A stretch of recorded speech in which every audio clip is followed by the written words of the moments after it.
చాలామంది కొత్తగా YouTube channel start చేసినప్పుడు ఒకే డౌట్ వస్తుంది. పర్సనల్ జీమెయిల్‌తోనే ఛానల్ పెట్టాలా? లేక ప్రత్యేకంగా న్యూ జీమెయిల్ క్రియేట్ చేసి ఛానల్ స్టార్ట్ చేయాలా? రెండిటిల్లో ఏది మనకు ఎక్కువ ఉపయోగం? పర్సనల్ జీమెయిల్‌తో చేస్తే ఏదైనా ఇబ్బంది వస్తుందా? న్యూ జీమెయిల్ పెట్టుకుంటే ఛానల్ సెక్యూరిటీ మేనేజ్‌మెంట్ విషయంలో ఏదైనా అడ్వాంటేజ్ ఉంటుందా? ముఖ్యంగా ఛానల్ పెరిగిన తర్వాత ఈ చిన్న నిర్ణయం ఎందుకు ముఖ్యమవుతుంది? నేను ఈ రెండిటిని సింపుల్‌గా కంపేర్ చేసి కొత్త యూట్యూబర్స్‌కి ఏది బెటరో ఆప్షన్‌లో ఈ వీడియోలో క్లియర్‌గా చెప్పాను.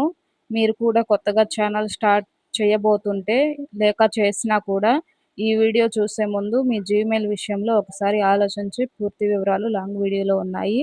తెలుసుకోండి. నేను కూడా యూట్యూబ్ స్టార్ట్ చేసినప్పుడు చాలా అనుకునేదాన్ని. పర్సనల్ జీమెయిల్‌తో క్రియేట్ చేయాలా? లేకపోతే న్యూ జీమెయిల్‌తో క్రియేట్ చేయాలా? అని చాలా సెర్చ్ చేశాను.